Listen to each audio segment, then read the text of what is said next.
Fala galera, beleza? Professor Pedro aqui com vocês, professor de História da equipe Dasclos, e vem comigo porque hoje nós vamos tratar de uma aula extremamente importante de História Geral. Hoje nós vamos comentar aqui a questão da Revolução Industrial.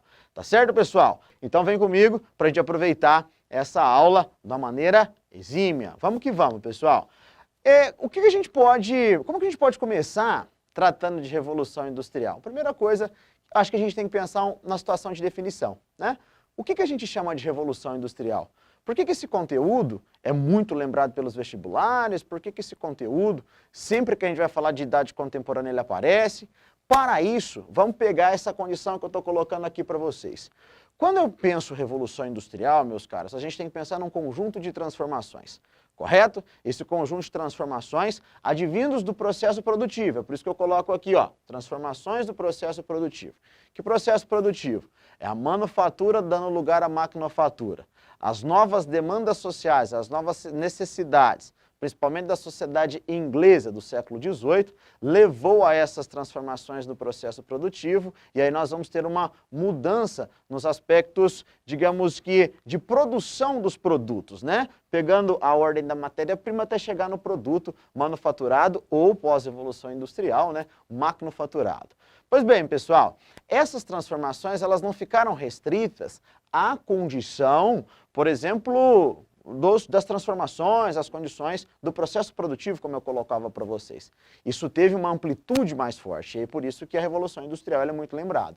Então, em meio a essas situações, nós vamos ter que lembrar que essa revolução também deve ser enquadrada como um conjunto de transformações de viés político, econômico e também social. Correto? Então, quando a gente pega todo o contexto de industrialização, todo o contexto que eu estou levando de meados do século XVIII até meados do século XIX, a gente tem que pensar que, advindos do processo produtivo, se desenvolveu e teve reflexo em uma série de outras transformações. Aí a gente tem que chamar a atenção, principalmente para a ordem econômica, mas também não esquecendo das questões sociais e das questões políticas. Tudo bem? É bom frisar também que quando eu pego esse conjunto de transformações, nós temos um aspecto bem interessante. A Revolução Industrial, ela vai contribuir para a consolidação do modo de produção capitalista. Correto? O modo de produção capitalista, que muitos autores vão pensar ele a partir da decadência do feudalismo, a partir da ascensão daquilo que nós chamamos da Idade Moderna, correto? Com a industrialização, com esses aspectos industrializantes dos meados do século XVIII, principalmente na Inglaterra, a gente já visualiza uma consolidação de modo de produção, no caso desse capitalismo. Aí que está. Onde começou, por que começou nesse local e tudo mais. Pois bem, eu já citei aqui as questões da Inglaterra, correto? E é exatamente de lá que nós temos que partir os nossos estudos para entender como essa industrialização começa, porque a Inglaterra foi pioneira nesse processo. Lembrando, pessoal, que quando a gente fala de industrialização, pegando em condições do século XVIII, do século XIX, adentrando ao século XX, até chegando aos nossos dias, nós temos algumas necessidades básicas. A gente não tem como, nós não temos como visualizar um aspecto industrializante, um país industrializado, sem pensar em capital para investimento, sem pensar em matéria-prima, sem pensar em mercado consumidor, sem pensar em mão de obra. Pois bem, isso são questões, são condições básicas para a gente entender qualquer tipo de industrialização, qualquer aspecto industrializante. E se eu estou chamando atenção para esses quatro aspectos, a Inglaterra foi a primeira que atendeu essas questões, basicamente. Só dessas condições já dá para a gente ter o norte do porquê ter sido na Inglaterra que essa industrialização se desenvolveu.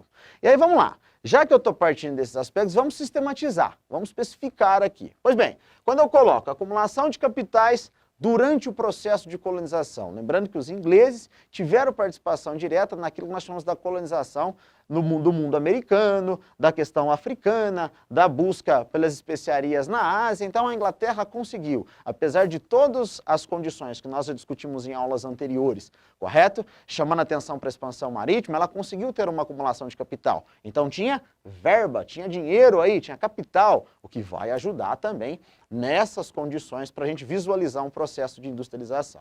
Matéria-prima e mão de obra, olha só, dois aspectos importantes. A Inglaterra teve isso chamando atenção principalmente para a indústria têxtil no que diz respeito à produção, né, da lã e tudo mais. A Inglaterra teve matéria-prima nesse sentido até em abundância, sem falar a condição para a sustentação do maquinário, como por exemplo o carvão mineral, que a Inglaterra também possuía abundância e vai contribuir para a industrialização. E a mão de obra também, os ingleses tiveram ao longo do século XVII, ao longo do século XVIII, condições internas que favoreceu o aumento dessa massa urbana. Essa massa urbana funcionou como uma mão de obra para o ambiente fabril. Então nós temos outro aspecto. Então daqueles 4 pilares que eu colocava para vocês, aqui nós já temos outros 2. Isso muito explicado pela política de cercamentos, a tão falada política de cercamentos, que em aulas anteriores eu já mencionei para vocês. Correto, pessoal? Isso favoreceu para a abundância da matéria-prima e para a questão da mão de obra. Não vamos perder de vista, meus caros, que nós temos questões políticas envolvidas aí também. Os ingleses, ao longo do século XVII, passaram por 2 revoluções que nós podemos categorizar aqui como as revoluções burguesas, né? As revoluções liberais e tudo mais.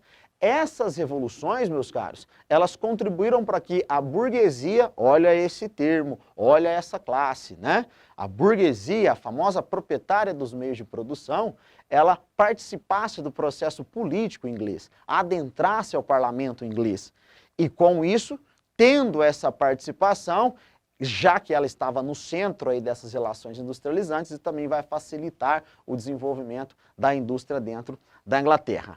A gente não pode perder de vista o desenvolvimento técnico-produtivo, ou seja, aqui eu estou partindo de aspectos de produção do maquinário, correto? Aqui eu estou partindo de aspectos que a gente pode, digamos que, pensar como que foi desenvolvida as máquinas para a gente estabelecer a passagem de uma produção manufaturada para uma produção manufaturada. Os ingleses, eles conseguiram ter avanços nesse século XVIII e aí, consequentemente, contribuindo para a industrialização. E para encerrar esse primeiro momento de industrialização, nós não podemos perder de vista os tratados comerciais. Muito se fala no Tratado de Mitten com os portugueses, né, o famoso Tratado de Panos e Vinhos, que contribuiu também para que a Inglaterra tivesse um lastro no que diz respeito à venda de produtos industrializados e no que diz respeito à acumulação de capital. Correto, pessoal?